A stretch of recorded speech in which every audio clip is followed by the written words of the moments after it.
Civil സർവീസിൽ ഒരുപാട് മിത്തുകളുണ്ട്. അഥവാ നമുക്ക് ഒരുപാട് ചെറുപ്പം മുതൽ തന്നെ പ്രിപ്പയർ ചെയ്ത് സ്റ്റാർട്ട് ചെയ്യണം, അല്ലെങ്കിൽ കുട്ടികളാവുന്ന സമയത്ത് തന്നെ കോച്ചിങ് തുടങ്ങണം എന്നുള്ളതൊക്കെ. അപ്പം അങ്ങനത്തെ കാര്യങ്ങളിലൊന്നും എനിക്ക് വലിയ വിശ്വാസമില്ല. നമുക്കൊരു ബേസിക് അണ്ടർസ്റ്റാൻഡിങ് ഉണ്ടാവണം, പത്രം വായിക്കുന്ന അങ്ങനത്തെ സ്വഭാവമൊക്കെ ഉണ്ടായാൽ ബെറ്റർ.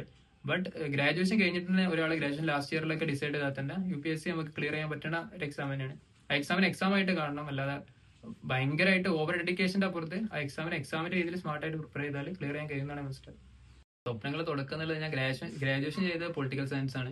അപ്പൊ തന്നെ ഇന്റർനാഷണൽ റിലേഷനിൽ താല്പര്യം ഉണ്ടായിരുന്നു. അതാണ് ഈ IFS ആവണമെന്നുള്ള താല്പര്യം ഉണ്ടായതും. പിന്നെ IFS എത്താൻ വേണ്ടിയിട്ടുള്ള ഒരു മാർഗം എന്നുള്ളത് UPSC ക്ലിയർ ചെയ്തിട്ട് IFS ഓപ്ഷൻ കൊടുക്കുക എന്നുള്ളതാണ്. അപ്പൊ അങ്ങനെയാണ് UPSC വന്നത്. സോഷ്യൽ മീഡിയയിൽ നിന്ന് കംപ്ലീറ്റ് ആയിട്ട് വിട്ട് നിൽക്കണം എന്നുള്ളതും നമുക്ക് ഒരു UPSC പ്രിപ്പറേഷൻ നടന്നോളണമെന്നില്ല. കാരണം സോഷ്യൽ മീഡിയയിലൂടെ ഒരുപാട് സാധനങ്ങൾ നമുക്ക് കിട്ടുന്നുണ്ടാവും. പക്ഷെ അത് ഒരു അഡിക്ഷൻ എന്നുള്ള നിലക്ക് പോലെ ഫുൾ ടൈം ഇൻസ്റ്റാഗ്രാം അങ്ങനെയൊക്കെ ബുദ്ധിമുട്ടാകുമ്പോഴാണ് സോഷ്യൽ മീഡിയ ഉപയോഗം എന്നുള്ള പ്രശ്നമാകുന്നത്. പക്ഷെ നമുക്ക് വാർത്തകൾ കിട്ടാൻ വേണ്ടിയിട്ട് ഇപ്പോൾ ഓൺലൈനിൽ ചിലപ്പോൾ ക്യാപ്സ്യൂൾ ആയിട്ട് ന്യൂസുകൾ കിട്ടും. അപ്പൊ ആ നിലയ്ക്ക് നമുക്കാണെങ്കിൽ സോഷ്യൽ മീഡിയ യൂസ് ചെയ്യാൻ പറ്റും. അപ്പോൾ സോഷ്യൽ മീഡിയ യൂസ് ചെയ്യാം, ബട്ട് അത് കൺട്രോളിലായിരിക്കണം എന്നുള്ളതാണ് മെയിനായിട്ട്. ഇന്റർവ്യൂല് കഴിഞ്ഞ വർഷത്തെ ഇന്റർവ്യൂവിനെ കാട്ടി ഒന്നും കൂടി കോംപ്ലക്സ് ആയിട്ടാണ് ഇപ്രാവശ്യത്തെ ഇന്റർവ്യൂ ഉണ്ടായിരുന്നത്. കഴിഞ്ഞ വർഷവും ഞാൻ കുറച്ച് സ്ട്രെസ്ഡ് ആയിരുന്നു, കഴിഞ്ഞ വർഷം ഈ വർഷം ചെറിയൊരു സ്ട്രെസ് ഉണ്ടായിരുന്നു. പിന്നെ ഇന്റർവ്യൂ കുഴപ്പമില്ല, മെയിനായിട്ട് കേരളം ബേസ് ചെയ്തിട്ടുണ്ടായിരുന്നു, പിന്നെ എന്റെ എഡ്യൂക്കേഷന് ആ നിലക്ക്. പിന്നെ ഇപ്പോൾ വളരെ ഒരു ഇൻട്രസ്റ്റിംഗ് ക്വസ്റ്റ്യൻ പറയുന്നുണ്ടെങ്കിൽ ഇപ്പോൾ ചോദിച്ച ക്വസ്റ്റ്യനിലുള്ളത് ഇപ്പൊ ഇന്ത്യയിൽ ഡെമോക്രസി ഉണ്ടോ, ഇപ്പൊ നമ്മളത് എങ്ങനെ ടാക്കിൾ ചെയ്യുന്നതാണ് അവർ നോക്കുന്നത്. USA ഡെമോക്രസി ഉണ്ടോ, ആ സമയത്ത് ട്രംപിന്റെ കുറച്ച് ഇഷ്യൂസ് ഒക്കെ ഉണ്ടായിരുന്ന സമയമാണ്. അപ്പൊ അതൊക്കെ കുറച്ച് ഇൻട്രസ്റ്റിംഗ് ആയിട്ടുള്ള ക്വസ്റ്റ്യൻസ്. ബാക്കിയൊക്കെ നോർമൽ ആയിട്ട് തന്നെ പോയത് ഇന്റർവ്യൂ ഒക്കെ. ഞാൻ ഒരു വർഷം ദാറുദയിൽ പഠനം കഴിഞ്ഞിട്ട് ഒരു വർഷം കുനിയ ഇൻസ്റ്റിറ്റ്യൂട്ട് ഓഫ് IAS എക്സാമിനേഷനിൽ ഇവിടെ കാസർഗോഡ് അവിടുത്തെ ഫസ്റ്റ് ബാച്ചിലായിരുന്നു ഉണ്ടായിരുന്നത്. അപ്പോൾ അവിടെ കംപ്ലീറ്റ് ആയിട്ട് ഒരു വർഷത്തെ കോച്ചിങ് ഉണ്ടായിരുന്നു, റെസിഡൻഷ്യൽ ആയിട്ടുള്ള കോച്ചിങ്. അവർ ഫുള്ളി ഫണ്ടഡ് ആയിട്ടാണ് ചെയ്തത്. അപ്പൊ അതാണ് മെയിൻ ആയിട്ടുള്ള ഒരു കോച്ചിങ് ഫൗണ്ടേഷൻ ഉള്ളത്. അപ്പോൾ അത് വെച്ചിട്ട് ഫസ്റ്റ് അറ്റംപ്റ്റ് ചെയ്തു. പിന്നെ അതിനുശേഷം ഓൺലൈനായിട്ട് ഡിഫറെന്റ് കോച്ചിങ് ഇൻസ്റ്റിറ്റ്യൂട്ടിൽ നിന്ന് ചെയ്തിരുന്നു. ഫോറം IASന്റെ ടെസ്റ്റ് എടുത്തിട്ടുണ്ട്.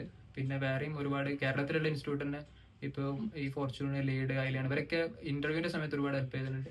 ഈ മൊത്തത്തിൽ എല്ലാ ഇൻസ്റ്റിറ്റ്യൂട്ടായിട്ടും ഒരുപാട് ഇൻസ്റ്റിറ്റ്യൂട്ടായിട്ട് എന്ത് ചെയ്തിട്ടുണ്ട്, ബന്ധപ്പെട്ടിട്ടുണ്ട്. ഡെഹ്ലി റൂട്ടീൻ എന്നുള്ളത് ഇപ്പൊ കാസർഗോഡ് കുനിയ കോച്ചിങ് ഇൻസ്റ്റിറ്റ്യൂട്ടിൽ പഠിക്കുന്ന സമയത്ത് അവിടെ നമുക്ക് വേറെ ഒരു എൻഗേജ്മെന്റും ഇല്ല. അപ്പൊ അവിടെ ഫുൾ ടൈം UPSCക്ക് തന്നെ ഡെഡിക്കേറ്റ് ചെയ്യാൻ കഴിഞ്ഞിട്ടുണ്ടായിരുന്നു. അവിടുത്തെ ക്ലാസ് ഷെഡ്യൂൾ എന്നുള്ളത് ഒരു 10 മണിക്ക് സ്റ്റാർട്ട് ചെയ്തിട്ട് ഉച്ച വരെ, ചില സമയങ്ങളിൽ ഉച്ചയ്ക്ക് ശേഷം ക്ലാസ് ഉണ്ടാകാറുണ്ട്. അപ്പൊ ആ നിലക്ക് നോക്കുമ്പോൾ ഒരു കംപ്ലീറ്റ് ആയിട്ട് തന്നെ UPSCക്ക് ആ സമയത്ത് ഡെഡിക്കേറ്റ് ചെയ്തിട്ടുണ്ട്. പക്ഷെ ഫസ്റ്റ് അറ്റംപ്റ്റ് കഴിഞ്ഞതിന് ശേഷം പിന്നെ ഞാനിപ്പോ ഇവിടെ ഇപ്പൊ ഡൽഹിയിലും ജനുവിലും മാസ്റ്റേഴ്സ് ചെയ്യാണ്. അപ്പോൾ അതിന്റെ കൂടെ പിന്നെ ഈ മാസ്റ്റേഴ്സിന്റെ കൂടെ തന്നെ അങ്ങനെ ഒരു ഫ്രീ ടൈം ഒക്കെ ആയിട്ടാണ് ചെയ്തിരുന്നത് ബാക്കി സമയങ്ങളിൽ.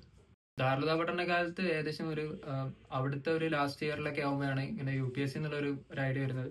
അപ്പൊ എനിക്ക് ഡിപ്ലോമസിയിൽ വർക്ക് ചെയ്യണം എന്നുള്ള വലിയ താല്പര്യം ഉണ്ടായിരുന്നു. അപ്പൊ അതിലേക്കുള്ള ഏറ്റവും നല്ലൊരു നമുക്കുള്ള ഒരു ഓപ്ഷൻ എന്നുള്ളത് UPSC ക്രാക്ക് ചെയ്തിട്ട് IFS ഫസ്റ്റ് ഓപ്ഷൻ കൊടുത്തിട്ട് കയറുക എന്നുള്ളതാണ്. അപ്പൊ അങ്ങനെയാണ് UPSCയിലേക്ക് വരുന്നതും. ദാറുൽ കഴിഞ്ഞ് തൊട്ടടുത്ത ശേഷം തന്നെ ഞാൻ UPSC കണ്ട് പ്രിപ്പറേഷൻ സ്റ്റാർട്ട് ചെയ്ത് അങ്ങനെയാണ് ഇപ്പോൾ അൽഹംദുലില്ലാഹ് ക്ലിയർ ചെയ്തിട്ടുള്ളത്. ദാറുൽ എഡ്യൂക്കേഷൻ സിസ്റ്റം ഈ UPSC ഒരു പ്രിപ്പറേഷന്റെ ഭയങ്കര പ്രധാനപ്പെട്ട ഒരു ഘടകമായിട്ട് തന്നെ മനസ്സിലാക്കുന്നത്. കാരണം നമ്മളെ ഭാഷാ വിഷയത്തിൽ ഇപ്പം ഇംഗ്ലീഷ് ആണെന്നുണ്ടെങ്കിലും അങ്ങനത്തെ ഭാഷാപരമായിട്ടുള്ള എല്ലാ കാര്യങ്ങളും ദാറുലിന്റെ ഒരു ഫൗണ്ടേഷൻ നമുക്ക് കിട്ടിയിട്ടുണ്ടായിരുന്നത്. പിന്നെ ഇപ്പൊ ഞാൻ എന്റെ ഓപ്ഷണലായിട്ട് എടുത്തത് UPSCയിൽ പൊളിറ്റിക്കൽ സയൻസ് ആയിരുന്നു. അപ്പൊ അതിനും ഞാൻ ഡിസ്റ്റൻസ് ആയിട്ട് കാലിക്കറ്റ് യൂണിവേഴ്സിറ്റിയാണ് ചെയ്തത്. പക്ഷെ നമ്മുടെ ക്ലാസ്സും കാര്യങ്ങളൊക്കെ എനിക്ക് ഫെസിലിറ്റേറ്റ് ചെയ്തത് ദാറുദായിരുന്നു. അവിടുത്തെ സാർമാരും പിന്നെ ടീച്ചേഴ്സാണ് അതിനു വേണ്ടിയിട്ട് ഹെൽപ്പ് ചെയ്തിട്ടുള്ളത്. അപ്പൊ മൊത്തത്തിൽ ദാറുദന്റെ ആ ഒരു പഠനാന്തരീക്ഷം എന്നുള്ളത് എന്തായാലും നമ്മുടെ UPSC പ്രിപ്പറേഷനിൽ വലിയൊരു ഘടകമായിട്ട് തന്നെ മനസ്സിലാക്കുന്നുണ്ട്.